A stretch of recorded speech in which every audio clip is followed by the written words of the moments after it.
Who would like to start? It's like group therapy. Can I start? Yes. I want Harry Kane just to have a good World Cup. It's a lovely World Cup because it benefits everybody. Everyone's going to enjoy Harry Kane having a good World Cup. You're welcome. Yeah, you're welcome. So Can I just say, actually, Go on. now that you've mentioned that, anyone watching this... Who isn't a Spurs fan? No, that's not going to work, is it? And who isn't a Spurs fan, you're welcome. All right? Because I don't want you to enjoy him, but given the fact that I don't have any choice in it, you're welcome. Yeah, fair enough. You know what? I just want him to have a good World Cup because the last time he got criticised for doing something his manager told him to do. Taking set pieces. Do you know what's good though this time? You got Trippier, you got Ashley Young. Yeah. There's corner takers out there. Yeah. So I don't think he'd be taking... There's also scapegoats out there. I mean, Harry Kane. Yeah, he's had his go. Just clarify, is that your fear you don't want... He's going to have a bad World Cup? Your hope is he has a good one? No, I want Have you got another one for England? I want England hopes and fears on here as well. Yeah, that's my England one. Okay. Right, let's do England then. We'll do England hopes and fears. Oh, right, sorry, was that general World Cup? Yeah, it's fine. Alright, my bad. We'll do England hopes and fears first. So that's your England one. Harry Kane's have a good one. Do you think he will? But for everybody. I think he's so good that he should be able to do... Well, this New England side under Southgate, I never thought I'd say that, but it's exciting. Gonna win it. They look like they don't have much fear. And I think Harry Kane will thrive on that, obviously, with Dele Alli. Mm-hmm. They've been great this season. I think, yes, he'll be okay. First game's scaring me a bit. So this is my England fear. I've got that down as fear as well. Tunisia. I'm just like, I don't know what it is. I don't know, like, I can read what I want about Tunisia. I don't know what it is. They've got no players, but they're 14th in the world. Are they? And they're just there waiting for us. Who's the best player? Wabi Kazri. Who's he play for? The one who's rubbish at Sunderland, but went to Nice, did okay, got like 9 goals. So I have read up on it, but like, I don't know what they are. Unknown quantity. Yeah, and I'm just start well. That's all I want. What you want is a France night repeat, nice 2-0, comfy. Your striker scores, Shearer scores, good goal from Scotland. The problem is you look at Tunisia and you think we should be smashing them, and without really realising what they've got going on, how well they're set up, and how good they are. We look at Tunisia and think they're nothing compared to England, and that's the problem. That's the attitude that a lot of people. And I just wants to blitz them. They played someone half decent the other day. I can't remember who, and that team struggled. Really? Against Tunisia. They're going to sit, aren't they? Yeah. Apparently they win. Apparently they're quite good on the ball. Apparently they keep the ball quite well, and so that's going to feed into our paranoia as England fans. I think a little bit. I'll take anything right now. I'll take anything. I'll take a 1-0 win in the first game. You need to win that first game. Yeah. You lose it or draw it, and then all kinds of pressure is on. All the pressure we know. I don't want to feel that. But so this is it. That's why Tunisia is a fear, because you go Tunisia, Panama. If you think rankings, right? You go Tunisia, Panama, Belgium. Yeah. All right, getting through the group as well. It's like not a stupidly winnable game, even easier game than the tough game. But by this point, we can be through. Yeah. Do you know what's gonna happen? Draw. Oh, don't even dare. The 2-0. I just want like 4-0. Yeah, and then Panama 6-0. Get out of my fucking sight. Yeah. And then Belgium like that. Belgium like that. It'd be like fucking, when New Zealand play someone in rugby. Look, rugby analogies today. Yeah. When they do the whole haka, and the opposition sometimes they go, I'm not in this shit. Yeah. Like that. That's what England would be like to bat. That's what I want. When's the last time England up for it? Battered someone in a group game in a major tournament? Like, you come away thinking, well, we might do this. Holland, 96? 4-1. Was that a group game? Yeah, that's probably not the only one I can think of. That would be the one. Wow. I remember we beat Denmark 3-0 in the second round, which was... I felt quite... 4-1? It was 3-0, I reckon. Right, it was 3-0. I'm very confident saying that. In 2002. Okay. And I remember coming away thinking, we've actually beaten... Well, we batted someone at the World Cup. That never happens. It's rare. Yeah. And it gives you that confidence you can do it. Did the golf celebration. Heskey scored. Was that Ferdinand scored? The 5-1 was it? The 5-1 was a great I think he did it twice. That was a qualifier. The Germany one, that was in a group. Yeah. That was the qualifier for the World Cup, yeah. So that's my fear. Is your fear Tunisia? My fear is that England don't... If England don't win that first game, which I don't think it will, but I think it could happen. Yeah, it could. I think there's a bit of the press and the team and everyone. I think it's in a good place at the moment. Yeah. I think if they don't win that first game, you know that the press and the element of fans that we talk about, we were talking about earlier, they will jump on it immediately. England are the Arsenal of international football. They feel like, I'm sorry, but they are. England fans feel entitled instead of hopeful. Two very different things. Yeah, but you say it all the time, mate. During the season, you go. All they've got to do is draw a game, and everyone's going to be on their back. That's the same with England. Yeah, but unfortunately, look, shouldn't be. Probably like the residual perspective of Liverpool, of England fans, isn't Freudian slip there. Arsenal didn't conquer the world, and that's why that's not important to me at all. Obviously, for some of the people that follow England fervently, of football or of the world. No, in terms of the empire, colonialism. Do you think any England Yes, you're 100%. They're entrenched in them. Hold on, I missed it. So you think because of the British Empire days, there's this elevated opinion status of the that country. we should be? I understand. I think there's a problem. There's a massive problem with the identity of England fans in comparison to all other fans, because they haven't got something that's kind of almost like slightly like jovial as a characteristic. Our characteristic is that we had an empire, whereas like the Irish have got it's the elevated paddies and stuff like that. Elevated opinion of past conquests, and when I say conquest, not in a positive way, but things that happened which meant that people have a different perspective of what England was and what it is now. 20, 30 years ago, in the 1986 World Cup, there was West Ham fans with NF on it as well. So that's where we're coming from, and that's why the opinion of England fans are so we're looked at so poorly. I do feel like that's being watered down and being overcome by a new I was thinking about it today. I was thinking of doing a video on it, but I'm fucking really proud to be English and to when I walk around London or living in Peckham, I love what we have as a country, and I think for too long I'm just going a bit deep now. But for too long we're still trying to hang on to this colonialism thing. I don't think we're hanging on to it. It's just a residual lasting. It's a mentality that's been there. Generation after generation. It's been forgotten, but it's still there amongst the kind of core of that support. But I just don't think those. I think those England fans are the minority of this country now. I think it's getting that way. Thankfully, the minority are always the loudest, though. Yeah, at times. Yeah. Mm-hmm. But they'll die one day, so they'll be gone then. Get them working in Qatar. That would be great. Yeah, go and have a great contract. Yeah. Amazing contracts in Qatar. They'll pay you a fortune, but you'll probably die. Yeah, going over there, stealing their jobs. Craig. So my hope is, would you say... What's your fear? We're doing fears, are we? My fear then, quite similar to yours, but in an opposite kind of way, is that Dele has a poor World Cup and he never recovers from it. Not in the sense that he won't perform for Spurs, but he'll never get himself to that certain level for England. You've seen it happen a lot. And you said, I forget the quote you said on several podcasts ago, it was spot on. He's lined up to be the scapegoat. He's literally on a conveyor belt. Conveyor belt, the press are ready to go at him. Yeah. And I think the boohoo catalogues all over the tubes is there. Yeah. He hasn't scored for a while, has he? Yeah, I just feel it's all there for him. And I think if he has a poor World Cup, or even an average World Cup, because he's got this kind of elevated status of what he could be, so the pressure's on him.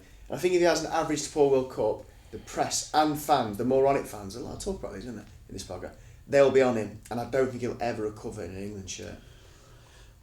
There is a feeling with this England team that there's they're sort of scarless.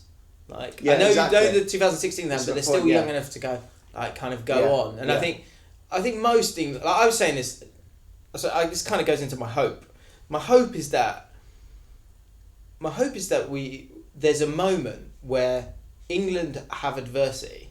So be it, say Belgium, whatever happens, but we have this moment of adversity and we go 1-0 down. Say we go 1-0 down to Tunisia first game, and then there's a moment where the England fans go, because this is one of my favourite things about being a QPR fan, is often, because we go behind often in games, that by the time the ball's got back, before it's even they've kicked off again, we go again. We go, no, fuck up, we're QPR, we don't care. We're gonna support our team and try and push them on to go again. That guy in the hat at QPR. The guy in the hat. Every time I've been to QPR, he's there on the side one you can see. But I think there's a moment there for England and England fans who are going to be going to those games, that when that moment happens, instead of booing at Sterling and booing at Dele Alli, going, we're here with you. Yeah. And then them turning it round, and then that can be a whole new thing. I think there is a risk with Dele Alli. He does have a temperament issue. Regardless of what he's done to fix that, there is something under the surface that any moment... He could do it back in 98, yeah. But the Beckham 98, in my end, like we talked about this earlier today, Jim, that it was petulance from Beckham, but it wasn't a sent-off. He should not have been sent off that game. Dele Alli has much worse in his locker than that. And think 1998 football as well. Yeah. That wasn't like you could get away with that. Kind of, but Fucking Kim Nielsen.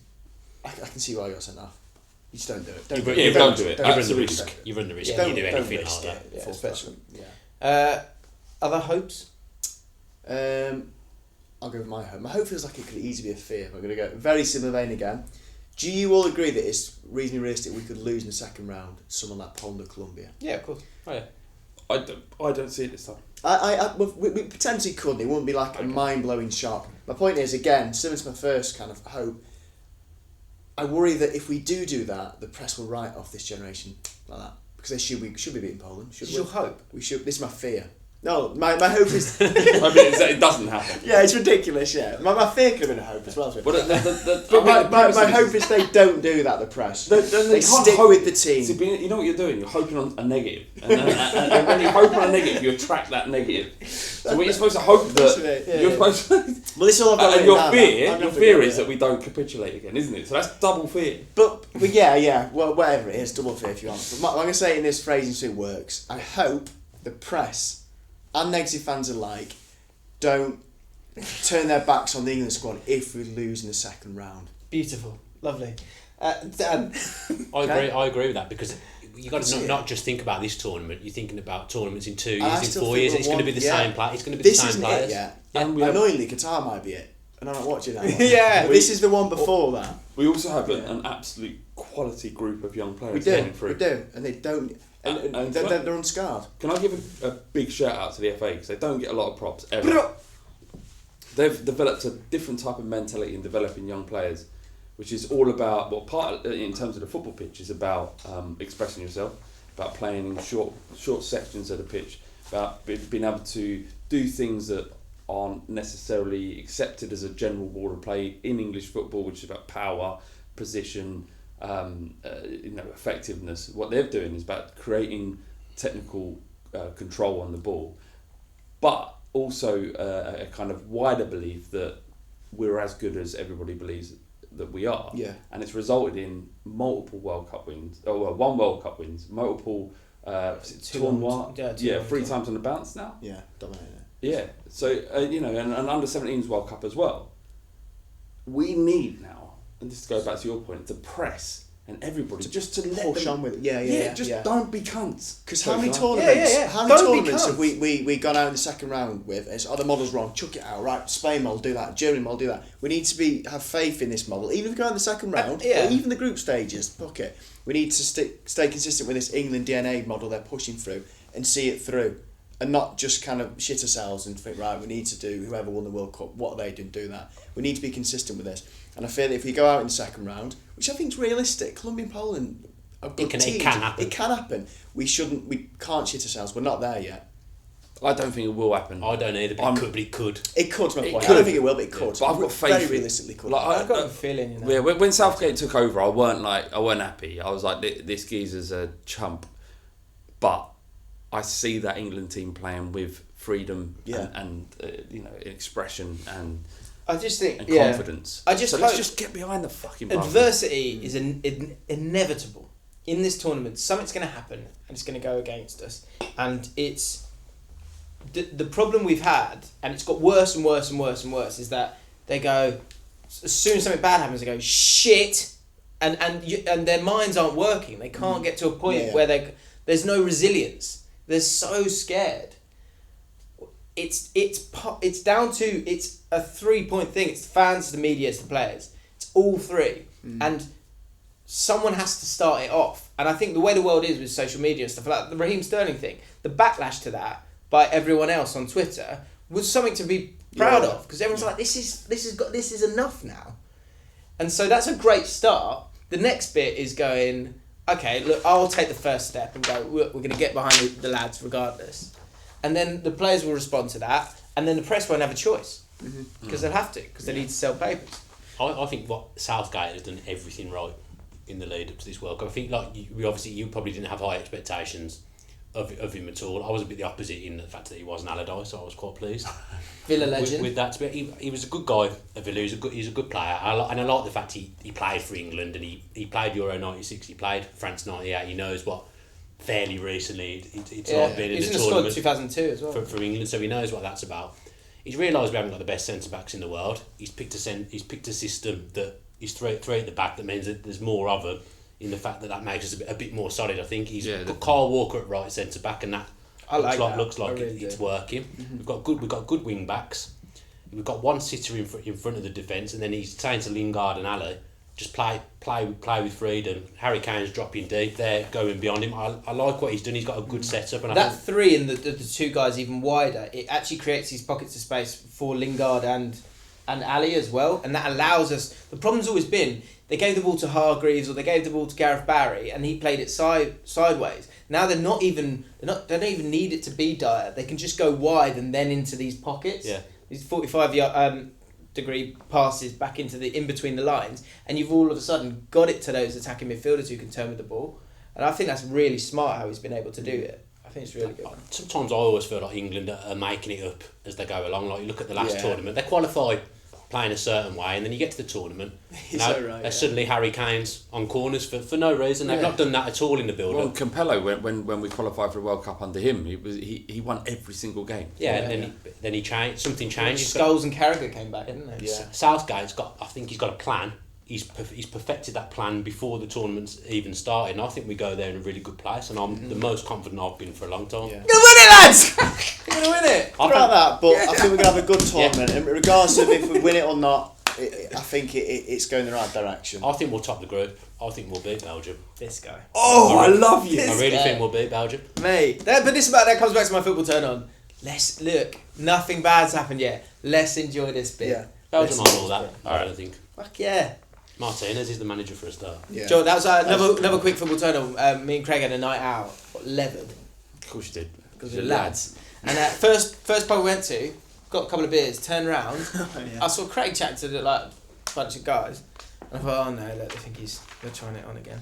And went over. One of those lads just came up to me and went, we're going to win the World Cup. And we spent the whole night with them.